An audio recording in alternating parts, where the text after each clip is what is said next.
Bonjour, aujourd'hui pour Basvel Autoservice, nous allons remplacer cette autoradio par un autoradio fourni par le client.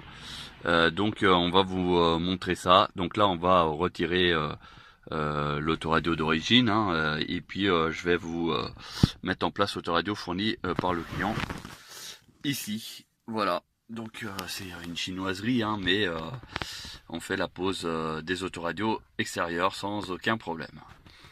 Voilà. Donc comme tout autoradio chinois, malheureusement, donc universel, l'autoradio est fourni avec des câbles bruts. On va être obligé de reconstruire complètement le faisceau. Parce que d'habitude, ici on a une prise, mais cette prise là, vous voyez, elle ne s'adapte pas sur l'autoradio ici d'origine. Voilà, ça n'y va pas.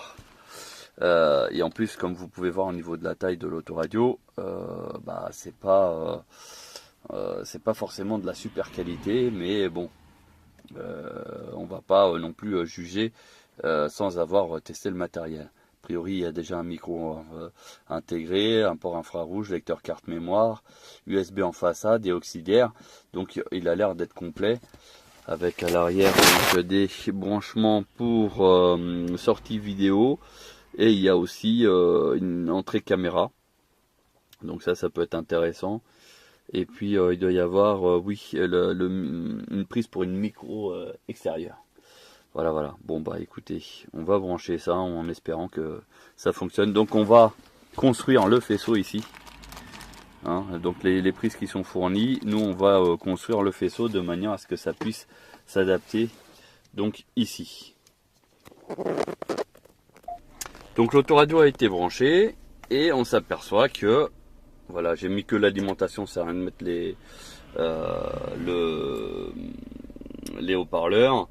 Donc j'ai bien fait l'alimentation comme ils le disent, le plus, le moins, etc. Enfin bref, donc je l'ai bien mis. Donc là par contre pour filmer et regarder en même temps, ça va être un peu compliqué parce que en fait il y a juste l'écran qui s'allume.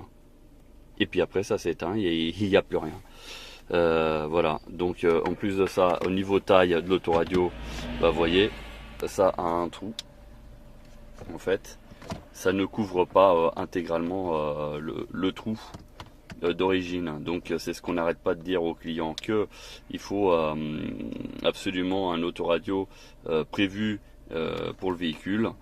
Donc certes, chez nous c'est un peu plus cher que dans certains magasins, mais au moins c'est vraiment adapté au véhicule. Là en l'occurrence, vous voyez, il y a un trou, il y a au moins 1 cm une fois que l'autoradio est posé. Vous voyez, il y a au moins 1 cm de vide, donc qui fait une finition vraiment pas super. Voilà, et donc par rapport à ça, c'est vrai que il vaut mieux s'abstenir de remplacer un autoradio pour mettre ce genre de gadget là qui fait pas fini. Voilà, donc là je voulais vous le mettre en route, mais voilà, il veut pas. Il y a juste quand j'ai branché, l'écran s'est allumé avec la date et l'heure, et puis ça s'est éteint. Et à savoir qu'il n'y a pas de fusible ou autre, parce que on a contrôlé quand même l'alimentation depuis un petit moment.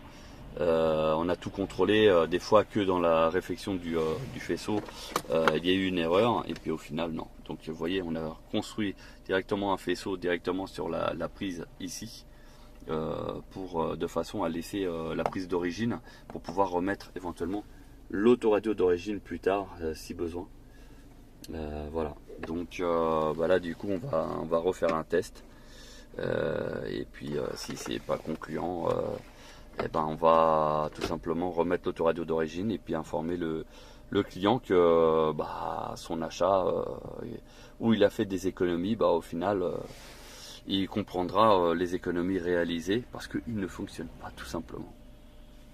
Voilà, donc si vous aussi vous avez peur de vous retrouver avec un produit entre guillemets chinois dont on n'est pas sûr de son fonctionnement et de sa compatibilité, et que vous voulez vraiment quelque chose de nickel, achetez directement un produit adapté pour votre voiture.